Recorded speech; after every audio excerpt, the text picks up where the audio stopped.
Jaya TV நேயர்களுக்கு என் பணிவான வணக்கங்கள். நான் கேமராமேன் பாபு. திரு எம்ஜிஆர் அவர்கள் ஒவ்வொரு கேரக்டரும் பார்த்து பார்த்து பண்ணி பிரபலமானவர் எம்ஜிஆர். அதனால தான் இன்னும் அவர் பேர் சொல்லப்படுகிறது.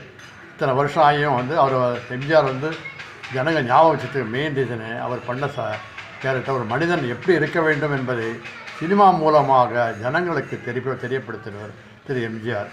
சினிமாவோட பல்ஸ் தன் நடிகனாக அவருக்கு என்னை எதை எதிர்பார்ப்பாங்களோ அதை ஒவ்வொரு படத்துலேயும் கரெக்டாக கொடுத்து அவர் அந்த படங்கள் பெரிய வெற்றிக்கு காரணமாக இருந்தவர் திரு எம்ஜிஆர். படப்பிடிப்பு செய்யும் பொழுது அவர் பாட்டு எங்கே எடுத்தால் நல்லா இருக்கும்ன்ட்டு முடிவு பண்ணுறதுல அவருக்கு வீணை அவர் தான். ஏனென்றால் சிங்கப்பூரில் தண்ணீருக்கு அடியில் வாட்டர் அடியில் அந்த மீனுக்கு ஃபீட் பண்ணுற மாதிரி ஒரு ஆளுங்க உள்ளே போவாங்க. மீனுக்கு சாப்பாடு கொடுக்குற மாதிரி போவாங்க எல்லாம். அதை எப்போ பார்த்துருக்கா தெரியல, எம்ஜிஆர் அதை பார்த்துருக்காரு. அவ்வளோ அழகாக இருந்தது சொல்லிவிட்டு அதை ஒரு பாட்டில் அவரும் அந்தமாதிரி ஸ்விம்மிங் அந்த இடம் போட்டு தண்ணியில் போய் ஒரு பாட்டு எடுத்திருக்காரு. அவ்வளவு நாடகம் என்ற பாட்டு. அதுமாரி எதை பார்த்தாலும் இது இந்த பாட்டுக்கு நல்லா இருக்கும்ன்ற முடிவு பண்ணுறதுல என்கரேஜ் செய்வார். அதுக்கு ஒரு எடுத்துக்காட்டு நான் தான். ஏனென்றால் ஒரு சமயம் விளையாட்டு பிள்ளை என்ற ஷூட்டிங்கில் நான் மைசூரில் இருந்தேன். அப்போ திடீரென்று அன்னமிட்டகை ஷூட்டிங்க்கு கால் ஷீட் கொடுத்தார் எம்ஜிஆர்.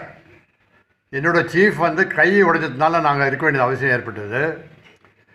சீஃப் என்னை கூப்பிட்டு இந்த மாதிரி எம்ஜிஆர் கால் ஷீட் கொடுத்துருக்காரு, இப்போ என்னால் வர முடியாது, கை உடைஞ்சிருக்கு, அதனால் நீ போய் பார்த்துக்கோன்னு சொல்லி என்னை அனுப்பிச்சார். சினிமா உலகிலே ஒரு கேமராமேனுக்கு பதிலாக இன்னொரு கேமராமேன் வருவாரே தவிர அவர் உதவியாளர் வேலை செய்ய மாட்டார். ஆனால் நான் நேராக எம்ஜிஆர் சென்று இந்த மாதிரி பொசிஷன் இருக்குது சார், அவரால் வர முடியல, நான் தான் பண்ண போகிறேன், என்ன சொல்கிறீங்கன்னு கேட்டு, அப்படி நீங்கள் பண்ணுங்க தம்பி, தாராளம் பண்ணுங்கள், எனக்கு ஒன்றும் பிரச்சனை இல்லை சொல்லிட்டு 4-5 நாள் அவரோட ஷூட்டிங் வேலை செஞ்சேன். மொத்தம் அந்த படத்தை 15 நாள் தனியாக வேலை செஞ்சுருக்கேன். அது கிட்டத்தட்ட ஒரு 4-5 நாளோ ஒரு வாரமாக அவரோட சீன்லாம் ஒர்க் பண்ணியிருக்கேன்.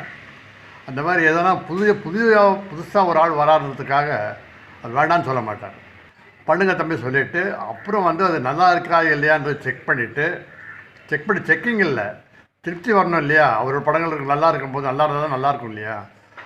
திருப்தி அடைந்த பிறகு தான் பிறதாக நம்ம அந்த வேலையை செய்ய முடியும். ஆனால் அவர் எந்த காரணத்தை கொண்டும் என்னை வேண்டாம் என்று சொல்லாமல் படத்தை பார்த்து திருப்தி அடைந்த பிறகு என்னை வேலை செய்ய சொன்னார். அந்த மாதிரி குணங்களோட எம்ஜிஆர் அரசியல் தொடங்கும்பொழுது சினிமாவில் நடித்து கொண்டிருந்தார்.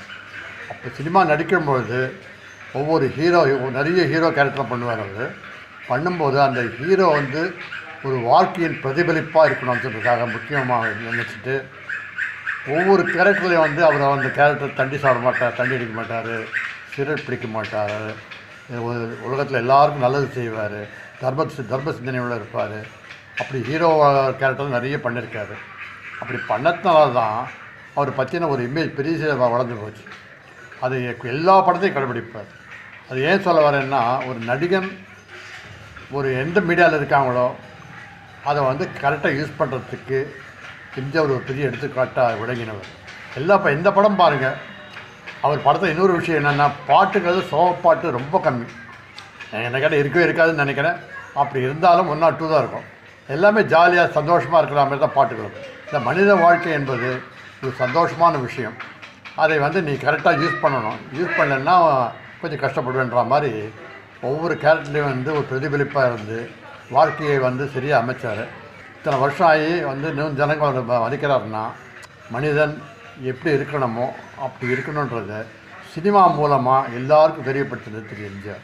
எம்ஜிஆர் அவர்கள் சிறந்த சங்கீத ஞானம் உள்ளவர். ஏனென்றால் அவர் படங்கள் எல்லாமே மியூசிக் சைடு ரொம்ப நல்லாயிருக்கும். ஒவ்வொரு பாட்டும் மணிமணியாக இருக்கும். ஒரு சமயம் அன்னமிட்டகை படம் நான் ஒரு வேலை செய்து கொண்டு இருக்கும் பொழுது ஒரு டேப் ரெக்கார்டரில் என்னமோ கேட்டுட்டு இருந்தார். இது மாதிரி என்ன கேட்டிருக்கார் புரியலையே அப்படின்னு. இல்லை சார், எல்லா பாட்டு போட்ட உடனே டியூன் போட்ட உடனே அவரிடம் வரும்போது அவர் அந்த டியூன்களை பார்த்து எது நல்லா இருக்குன்னு சொல்லிவிட்டு செலக்ட் பண்ணி சம்மந்தப்பட்ட மியூசிக் டைரக்டர் கொடுத்து அனுப்புவார். அப்படி தான் ஒவ்வொரு படத்துலேயும் மியூசிக் சைடு நல்லா இருக்கிறது ஒரு மெயின் ரீசன் அவரோட மியூசிக் சென்ஸ். அப்படி அபாரமான ஒரு சங்கீத ஞானம் உள்ள ஒரு கலைஞர் என்றால் அது திரு எம்ஜிஆர் தான். 3 எழுத்தில் என் மூச்சிருக்கும், அது முடிந்த பின்னால் என் பேச்சிருக்கும். அந்த 3 எழுத்து எங்கள் மூச்சில் தான் இருக்கிறது. ஏனென்றால் அது எம்ஜிஆர் என்ற 3 எழுத்து.